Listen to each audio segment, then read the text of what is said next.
नमस्कार प्यारे साथियों, कैसे हैं आप सभी?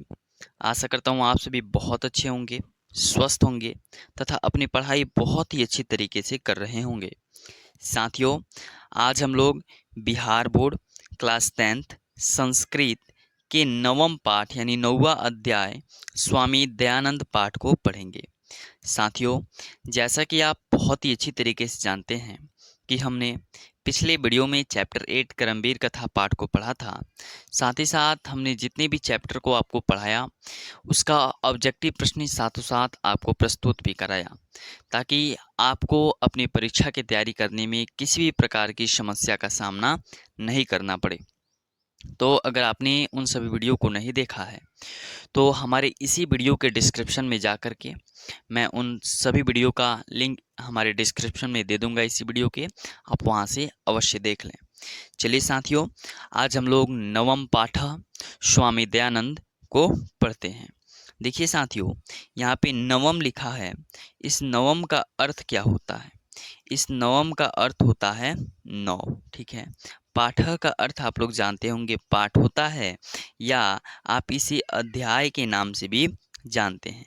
यानी कि आज हम लोग नौवा पाठ स्वामी दयानंद नाम के जो व्यक्ति हैं, महापुरुष हैं, इनके जीवन के बारे में हम लोग पढ़ने वाले हैं कि इनके जीवन में कैसी कैसी घटनाएं हुई, ये हमारे समाज को आगे बढ़ाने में अपना क्या क्या योगदान दिए, तथा हम इनसे क्या सीख सकते हैं जो कि हम अपने अंदर अगर लागू करें, ठीक है, तो हमारा भी जीवन स्तर बहुत ही अच्छा हो सकता है। कुल मिलाकर के बात करें, आपकी परीक्षा की दृष्टि से, आपके उज्जवल भविष्य की दृष्टि से आपको स्वामी दयानंद पाठ को पढ़ना अति आवश्यक है। साथियों, हम इस वीडियो में प्रत्येक टॉपिक को यानी कि प्रत्येक लाइन को बहुत ही आसान तरीके से, आसान भाषा में आपको समझाएंगे, और हमारा ऐसा दावा है कि आप लोग अगर पूरे वीडियो को देखते हैं तो आपको चैप्टर 9 से किसी प्रकार की समस्या होने वाली नहीं है। चलिए साथियों, प्रारंभ करते हैं। देखिए, ये लिखा गया है कि आधुनिक भारते समाजस्य शिक्षायाश्च महान उद्धारकः स्वामी दयानंद। बोला जा रहा है कि आधुनिक भारत के समाज और शिक्षा के महान उद्धारक स्वामी दयानंद जी हैं। यानी कि जो हमारा आधुनिक भारत है, इस वक्त का जो भारत है, हमारे समाज को सुरक्षित करने में, समाज की बुराइयों को दूर करने में तथा शिक्षा को आगे बढ़ाने में स्वामी दयानंद जी का योगदान रहा है। अगला लाइन है, आर्य समाज नामक संस्थायाः संस्थापनेन एतस्य प्रभुतम योगदानम भारतीय समाजे गृह्यन्ते। बोला जा रहा है कि आर्य समाज नामक संस्था की संस्थापना कर जो स्वामी दयानंद है, हमारे भारतीय समाज के लोगों के लिए बहुत ही अच्छा कार्य किए हैं। अर्थात भारतीय समाज में अपना योगदान के लिए आर्य समाज नामक संस्था की संस्थापना स्वामी दयानंद जी ने किया है। भारतवर्षे राष्ट्रीयतायाः बोधो अपि अस्य कार्य विशेषः। बोला जा रहा है कि भारतवर्ष में राष्ट्रीयता यानी कि सब कोई अपने देश से प्रेम करे, अपने राष्ट्र से प्रेम करे, ऐसा बोध स्वामी दयानंद जी ने किया है। अर्थात भारत में राष्ट्रीयता को बढ़ाने में स्वामी दयानंद जी ने अपना योगदान दिया है, अपने कार्य को समर्पित किया है। समाजे अनेकाः दूषिताः प्रथा खंडित्वा शुद्धतत्त्वज्ञानस्य प्रचारं दयानन्दः अकरोत्। समाज में अनेक दूषित प्रथाओं का खंडन कर जो हमारे समाज में जितने भी खराब परिस्थितियां थीं, जितने भी खराब समाज के लोग थे, खराब समाज के लोगों की खराब सोचें थीं, उसका उन्होंने खंडन कर, हमारी दूषित प्रथाओं का खंडन कर, उन्होंने उसका शुद्ध तत्व यानी कि उसको किस रूप में रखा जाए जिससे हमारा समाज आगे की ओर बढ़ सके, ऐसा प्रचार कर स्वामी दयानंद ने अपना योगदान दिया है। अन्य पाठः स्वामिनो दयानन्दस्य परिचयं तस्य समाजोद्धरणं योगदानं च निरूपयन्ति। आज हम लोग इस पाठ में स्वामी दयानंद के जीवन परिचय तथा उन्होंने समाज में क्या क्या योगदान दिया जिससे समाज की सारी दूषित प्रथाएं लगभग खत्म हो गईं, उन सभी उनके कार्यों के बारे में आज हम लोग पढ़ने के लिए एकत्रित हुए हैं और उनको पढ़ेंगे। चलिए अब स्वामी दयानंद जी के बारे में जानना प्रारंभ करते हैं। साथियों, देखिए, सबसे पहले आपको मैं यह बता दूं कि अभी तक जो इतना आप लोग पढ़े, इसमें से आपकी बोर्ड परीक्षा में क्या-क्या क्वेश्चन आएंगे। तो सबसे पहले यह आएगा कि समाज और शिक्षा के महान उद्धारक कौन हैं? स्वामी दयानंद जी। दूसरा प्रश्न यह आएगा कि आर्य समाज नामक संस्था के संस्थापक कौन हैं? स्वामी दयानंद। या स्वामी दयानंद ने किस संस्था की संस्थापना की है? तो आर्य समाज नामक संस्था की स्थापना की है। ठीक है।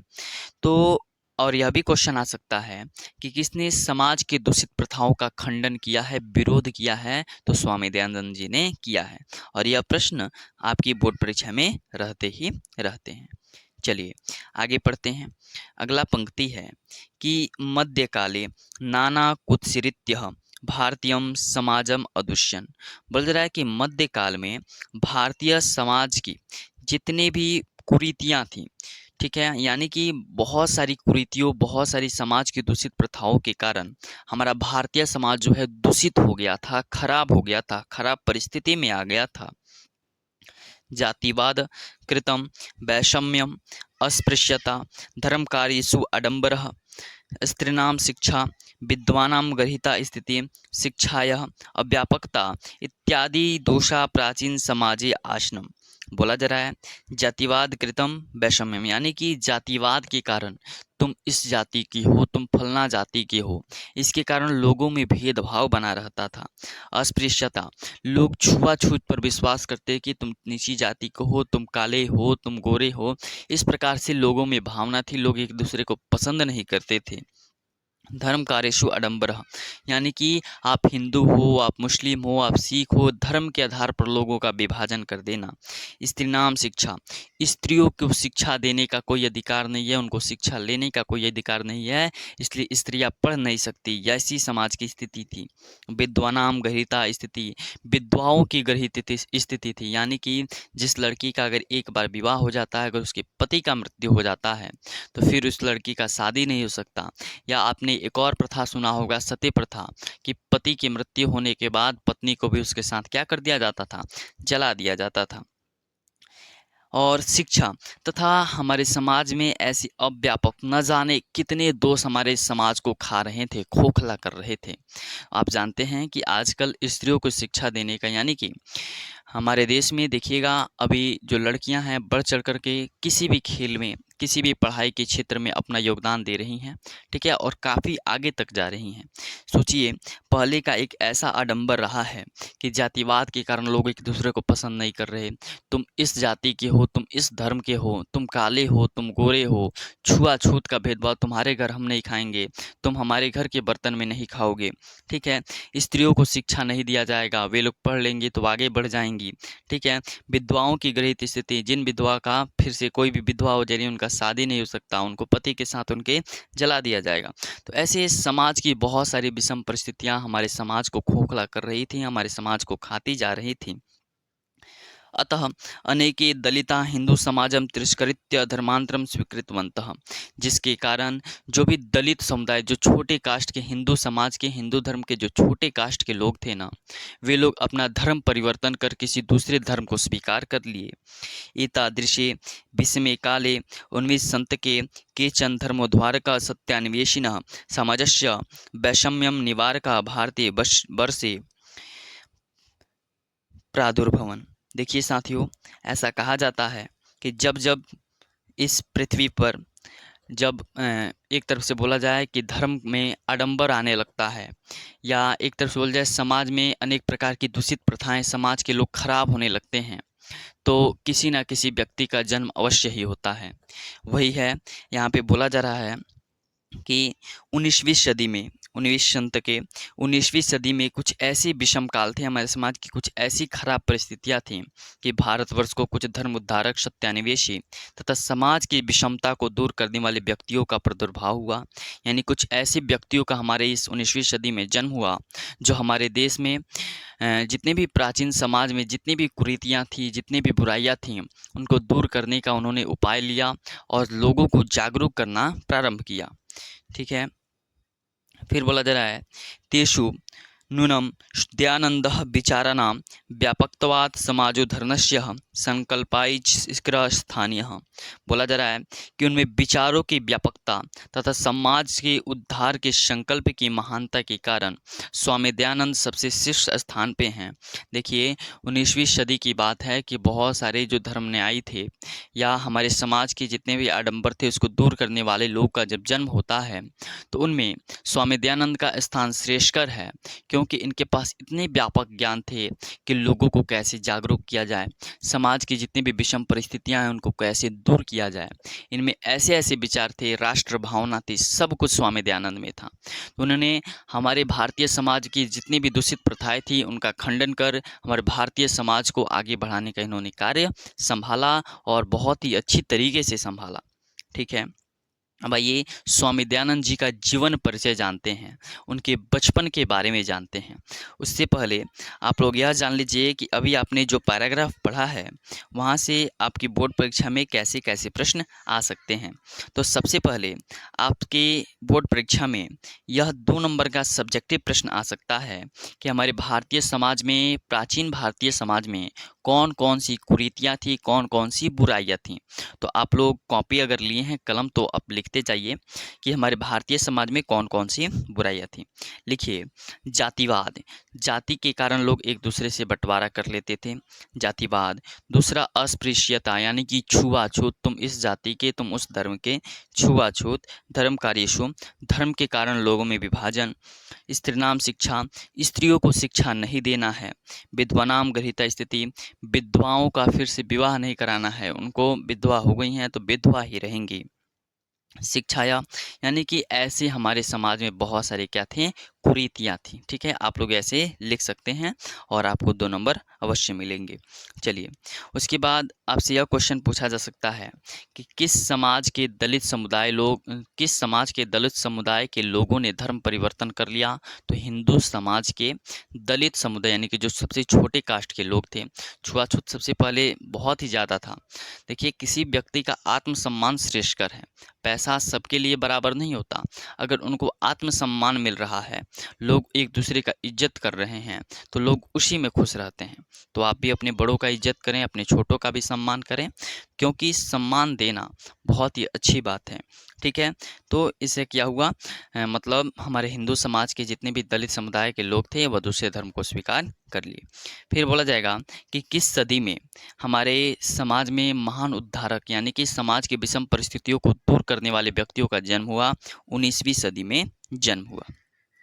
चलिए आगे पढ़ते हैं, और जो अभी हम लोग ये पैराग्राफ पढ़ने वाले हैं आपके इस स्वामी दयानंद पाठ का रीढ़ की हड्डी है। रीढ़ की हड्डी कहने का मतलब ऐसा कभी भी आपकी बोर्ड परीक्षा में नहीं हुआ कि यहाँ से क्वेश्चन ना आया हो। ठीक है, तभी आप लोग बिल्कुल सजग रहिए।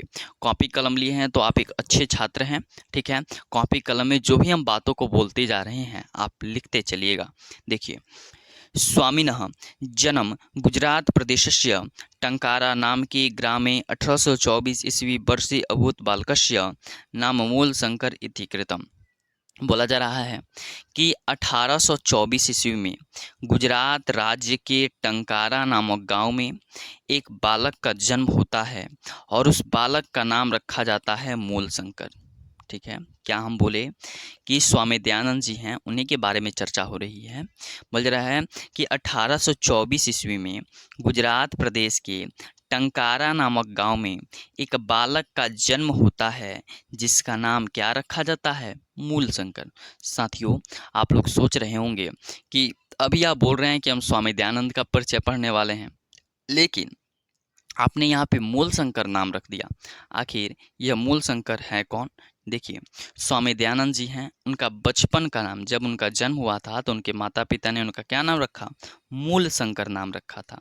इसलिए मैंने बोला कि 1824 ईस्वी में गुजरात राज्य के टंकारा नामक गांव में एक बालक का जन्म होता है जिसका नाम क्या रखा जाता है, मूलशंकर। और यही मूलशंकर आगे चल करके स्वामी दयानंद बनते हैं। देखिए साथियों, यहाँ से थोड़ा आपको कन्फ्यूजन रहेगा, क्योंकि आप लोग जब चैप्टर 8 पढ़े होंगे ना, पिछले साल के ये जो बच्चे थे जिन्होंने परीक्षा दिया था, उनमें से एक बच्चा जो था उससे यह गलती हो गई थी कि स्वामी दयानंद के जन्म की जगह उसने करमवीर का जन्म लिख दिया था। यानी कि करमवीर का था पाठ में, जो राम परवेश राम है करमवीर, उनका जन्म बिहार राज्य के दुर्गम प्रांत के भिखनटोला नाम के गांव में हुआ है। और स्वामी दयानंद का जन्म जो है गुजरात राज्य के टंकारा नामक गांव में हुआ है। तो थोड़ा यहाँ पे आप लोग बहुत ही सटीकता से इसको पढ़ लें, ठीक है। उसके बाद बोल रहा है संस्कृत शिक्षा, ठीक है, एक मिनट, बोल रहा है संस्कृत शिक्षा एवं ध्ययनं शास्य प्रारंभो जातः। बोल रहा है कि मूल शंकर यानी कि स्वामी दयानंद की जो प्रारंभिक शिक्षा दीक्षा थी ना, वह संस्कृत भाषा में ही हुई। कर्मकांडी परिवारे तादृश्यो व्यवस्था तदानीमास्ति। और मूल शंकर का जो जन्म है वह एक कर्मकांडी परिवार में हुआ था। कर्मकांडी परिवार वैसे परिवारों को कहा जाता है जो भगवान शिव के बहुत बड़े उपासक, यानी भगवान शिव के बहुत बड़े जो भक्त होते हैं ना, उनका अगर वैसे परिवार में किसी का जन्म होता है तो वैसे परिवार को हम लोग क्या बोलते हैं, कर्मकांडी परिवार बोलते हैं, ठीक है। तो वैसे ही स्वामी दयानंद यानी कि मूल शंकर का जो जन्म है वह कर्मकांडी परिवार में हुआ है। शिवोपासके परिवारे मूलशंकरस्य कृते शिवरात्रि महापर्वम उद्बोधक जातम।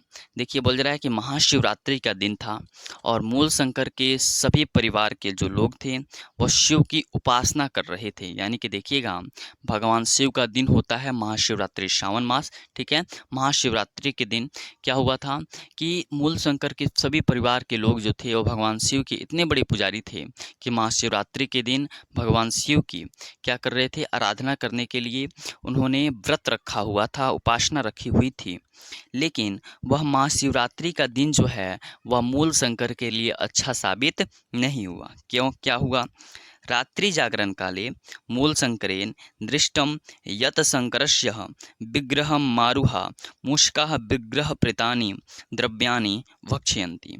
बोला जा रहा है कि रात्रि जागरण का समय था। देखिएगा महाशिवरात्रि के दिन सभी लोग भगवान शिव की शिव चर्चा करते हैं, यानी कि भगवान शिव के बारे में लोगों को जागरूक करते हैं, उनके बारे में उनका प्रचार प्रसार करते हैं, उनकी महिमा का गुणगान करते हैं। तो रात्रि जागरण में भगवान शिव की कुछ कथाएं चल रही थी, जागरण लोग कर रहे थे, उनके बारे में सुन रहे थे। तो मूल शंकर ने दृष्टम यत शंकरस्य विग्रह मारुहा मुष्का विग्रह प्रेतानि द्रव्यानि भक्षन्ति।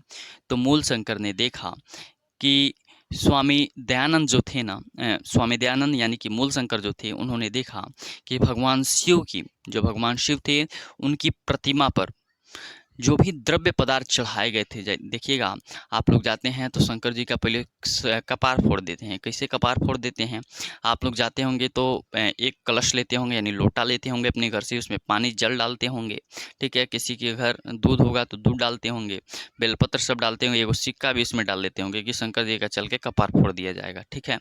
तो आप जाते हैं, उनके जो सर होता है, शिवलिंग होता है, उस पर आप लोग जलाभिषेक करते हैं, ठीक है। तो देखिएगा, तो जितने भी द्रव्य पदार्थ होते हैं, जो भी खाने की चीज़ें होती हैं, जैसे मिठाई उठाई हो गया, आप लोग भगवान शिव की प्रतिमा के ऊपर चढ़ा देते होंगे। तो उन्होंने देखा, मूल शंकर ने देखा, भगवान शिव की प्रतिमा पर सबसे ऊपर क्या चढ़ाया गया है? कुछ द्रव्य पदार्थ चढ़ाया गया है और कुछ चूहे, कुछ जो मूषक है, मूषक का अर्थ होता है चूहे, कुछ चूहे जा करके क्या कर रहे हैं? भगवान शिव की प्रतिमा पर चढ़ गए हैं और भगवान शिव की प्रतिमा पर चढ़ करके द्रव्य पदार्थ रखे हुए थे, जो भी भोजन के लिए वस्तुएं रखी हुई थी, उनको भक्षण करने लगते हैं, उनको खाने लगते हैं।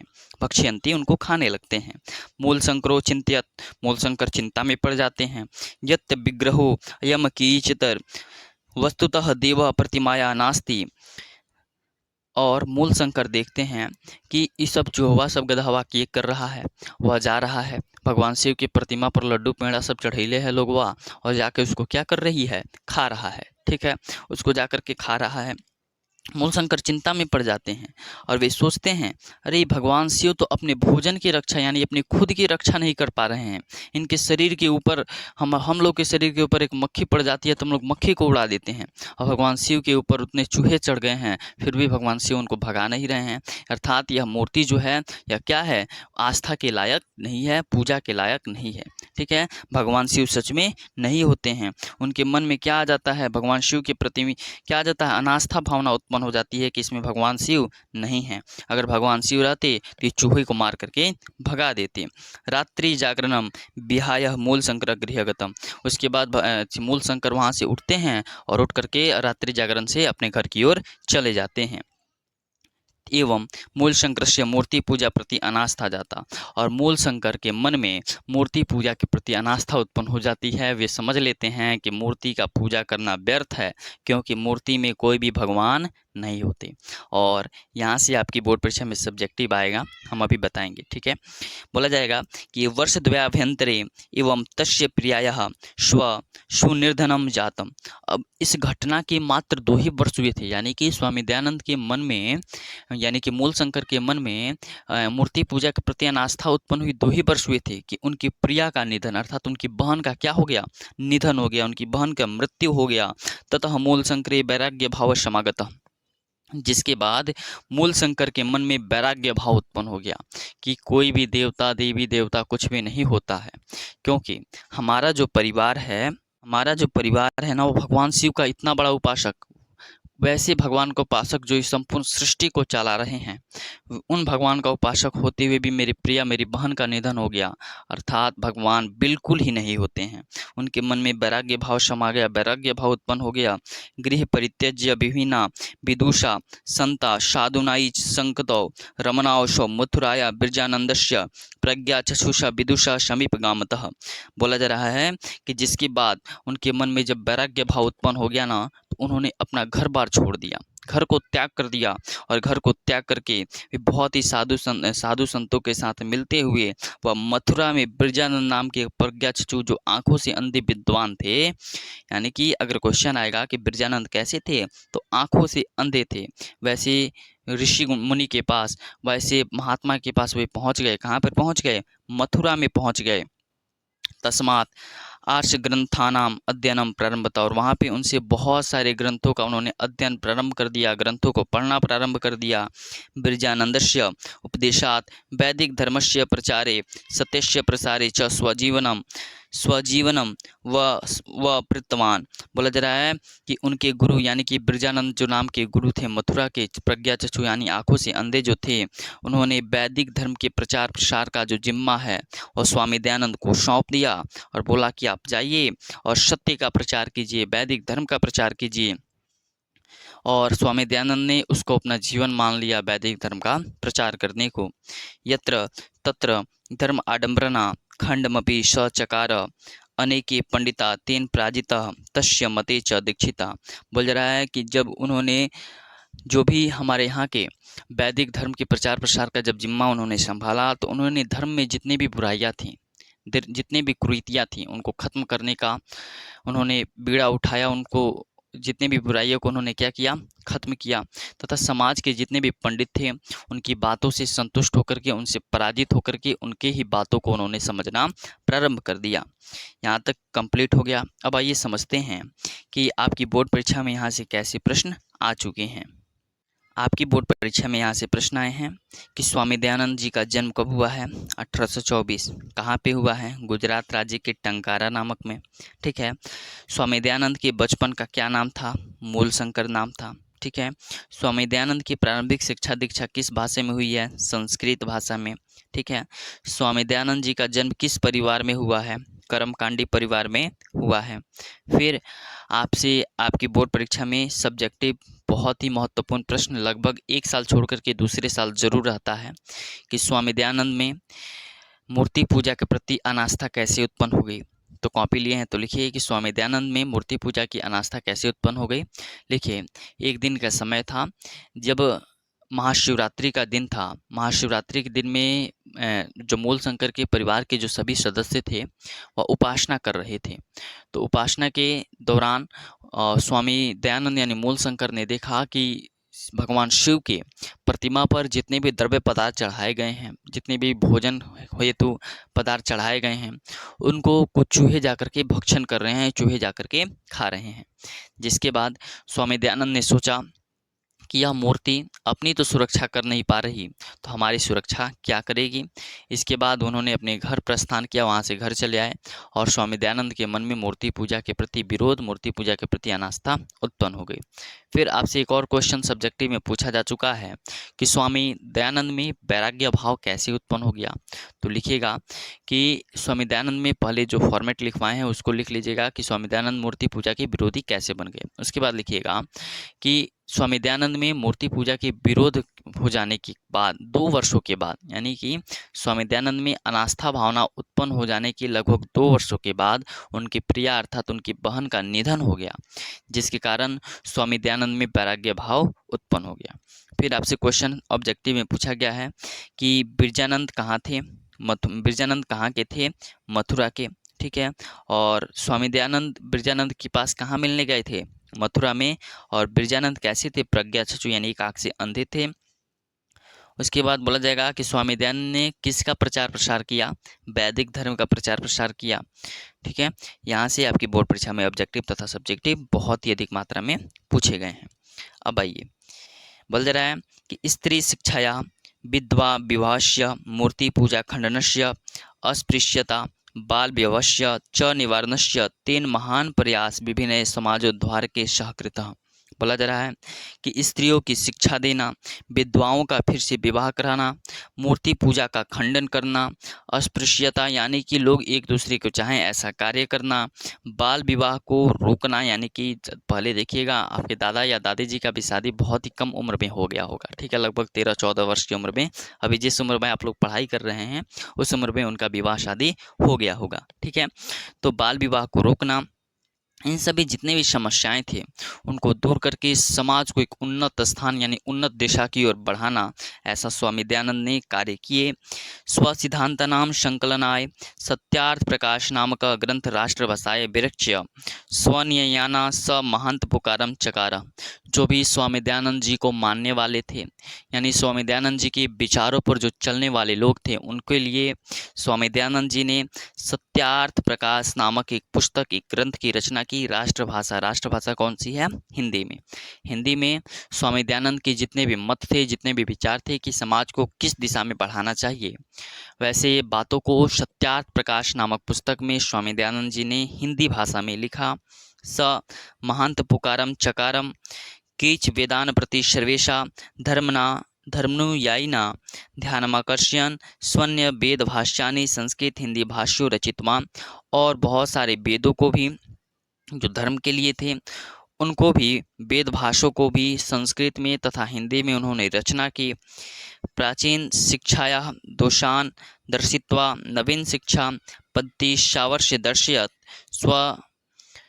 और उन्होंने जितने भी प्राचीन शिक्षा थी ना, उनके वैसे दोषों को दूर करके नवीन शिक्षा पद्धति को लाया, यानी कि प्राचीन जितने भी शिक्षा थी उसमें जो जो भी गलतियां थी उनको खत्म करके नई शिक्षा को बढ़ावा दिया। स्वसिद्धांता नाम कार्यान्वयनाय 1875 ईस्वी वर्षे मुंबई नगरे आर्य समाज संस्थाया संस्थापना कृत्वा अनुयायिना कृते मूर्तरूपेण समाजस्य संशोधनोद्देश्य प्रकटितवान। बोला जा रहा है कि उनके सिद्धांतों का कार्यान्वयन के लिए, यानी कि उनका सिद्धांत आगे भी जीवित रहे, लोग समाज के उच्चतम दिशा की ओर, अच्छी दिशा की ओर बढ़ें, ऐसा अपने मन में सोच करके अपने सिद्धांतों के लिए 1875 ईस्वी में मुंबई नगर में, महाराष्ट्र की राजधानी मुंबई नगर में आर्य समाज नामक संस्था की इन्होंने क्या की, स्थापना की, ठीक है। बोला जाएगा कि आर्य समाज नामक संस्था की संस्थापना कहाँ पे हुई है, मुंबई में। कब हुई है, 1875 ईस्वी में। और किसने की है, स्वामी दयानंद ने। देखिए यहाँ से क्या आपके ऑब्जेक्टिव आ सकते हैं, तो यह तो ऑब्जेक्टिव आपके आएंगे ही कि यह बताइए कि सत्यार्थ प्रकाश नामक ग्रंथ की रचना किसने की, स्वामी दयानंद ने। किस भाषा में की, हिंदी में की, राष्ट्रभाषा में की। और बहुत सारे वेदों का भी संस्कृत हिंदी में उन्होंने रूपांतरण किया। यह क्वेश्चन बहुत ही जरूरी है कि आर्य समाज नामक संस्था की स्थापना कहाँ पर हुई है, मुंबई नगर में। कब हुई है, 1875 ईस्वी में, ठीक है। अब देखिए, संप्रति आर्य समाजस्य शाखा प्रशाखाश्च देशी विदेशेषु च प्रायेण प्रतिनगरम वर्तते। बोला जा रहा है कि हमारे देश में या विदेशों में भी आज आर्य समाज नामक जो संस्था है उसकी शाखा हमारे देशों विदेशों में बहुत जगह है। यानी कि आर्य समाज केवल मुंबई में नहीं बल्कि देशों हमारे देश के सभी लगभग जिलों में, सभी स्थानों पे और विदेशों में भी है। सर्वत्र समाज दुष्णानि शिक्षा मालानि च शुद्धयन्ति, जो क्या करती है, समाज की जितनी भी दूषित प्रथाएं हैं उनका विरोध करती है, उनका निवारण भी करती है और शिक्षा में जितने भी दोष हैं उनको दूर भी करती है। शिक्षा पद्धतौ गुरुकुलानां DAV दयानंद एंग्लो वैदिक विद्यालयनाइच समूह स्वामिनो दयानन्दस्य मृत्योः 1883 ईस्वी अनन्तरं प्रारब्धः तदनुयायिभिः। बोला जा रहा है कि स्वामी दयानंद जी की मृत्यु जो है 1883 ईस्वी में हुई है। उनके मृत्यु यानी 1883 ईस्वी के बाद जो भी स्वामी दयानंद जी के अनुयायी थे, जो उनको चाहने वाले थे, उनके द्वारा DAV विद्यालय यानी दयानंद एंग्लो वैदिक विद्यालय की मतलब शुरुआत की गई। आज देखिएगा शिक्षा के क्षेत्र में गुरुकुल टाइप का यानी कि DAV दयानंद एंग्लो वैदिक विद्यालय लगभग हर जिला में, हर नगर में है। ठीक है। और इसका प्रारंभ कब हुआ है? स्वामी दयानंद के जो भी अनुयायी किए हैं, स्वामी दयानंद जी की मृत्यु अर्थात 1883 ईस्वी के बाद। वर्तमान शिक्षा पद्धतौ समाजस्य परिवर्तने च दयानन्दस्य आर्य समाजस्य च योगदानम सदा स्मरणीयमस्ति। बोला जा रहा है कि वर्तमान शिक्षा पद्धति में समाज में आगे बढ़ाने के लिए अर्थात आर्य समाज नामक संस्था जो कि स्वामी दयानंद के द्वारा इसके संस्थापना की गई थी, वह हमारे लिए स्मरणीय है, जो हमारे समाज को आगे बढ़ाने के लिए, हमारी शिक्षा को सुधारने के लिए बहुत सारे कार्य करती है। देखिए आपका चैप्टर तो हो गया खत्म। आइए अब समझ लेते हैं कि यहाँ से क्या क्या प्रश्न आपकी बोर्ड परीक्षा में आए हुए हैं। देखिए सबसे पहले आया हुआ है कि आर्य समाज नामक संस्था की संस्थापना जो है हमारे देशों में भी है और विदेशों में भी है। ठीक है, यह बहुत कम, यह पूछा ही नहीं गया अभी तक प्रश्न। यह क्वेश्चन पूछा गया है दयानंद एंग्लो वैदिक की स्थापना कब की गई? तो स्वामी दयानंद की मृत्यु के बाद अर्थात 1883 ईस्वी के बाद। ठीक है। और DAV कॉलेज, कितने लोग आप में से छात्र ही होंगे जो DAV स्कूल में पढ़ते होंगे, दयानंद एंग्लो वैदिक में। ठीक है, लगभग हर जिला में है। तो इनकी स्थापना किसने की है? तो स्वामी दयानंद के चाहने वाले लोगों ने की है।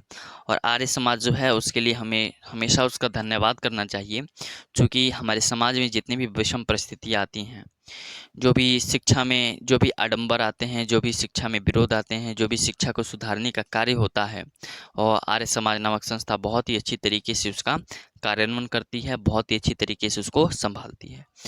तो चैप्टर तो आपका खत्म हो गया। आप एक बार स्वामी दयानंद जी को धन्यवाद जरूर करें। चैप्टर खत्म हो गया है कि उन्होंने अपने जीवन में कुछ ऐसे कार्य किए जिनके कारण हम उनको पढ़ पा रहे हैं। आप भी बहुत ही अच्छा कार्य कीजिए, बहुत ही अच्छी तरीके से, बहुत ही लगन के साथ पढ़ाई कीजिए कि आप अपने माता पिता जी का नाम बहुत ही अच्छी तरीके से, उनका नाम रोशन कर सकें। ठीक है। और कोशिश कीजिए कि आप इतनी अच्छी तरीके से अपनी तैयारी को मजबूत कर सकें। हम खुद यानी कि एजुकेशनल ज्ञान केंद्र आपके लिए अभी तो लगातार आपके लिए कुछ मेहनत जारी है, आपके लिए बहुत जल्द कुछ खास करने जा रहे हैं हम, आपकी परीक्षा को बहुत ही आसान बनाने के लिए। ठीक है, तो आप लोग बहुत ही अच्छी तरीके से पढ़ाई कीजिए और इसके अगले वीडियो में हम इस चैप्टर का आपको ऑब्जेक्टिव भी प्रोवाइड करवा देंगे। चलिए मिलते हैं अगले वीडियो में, और तभी के लिए आपका बहुत बहुत धन्यवाद। वीडियो अच्छी लगी हो तो अपने दोस्तों के साथ अवश्य साझा करें। धन्यवाद।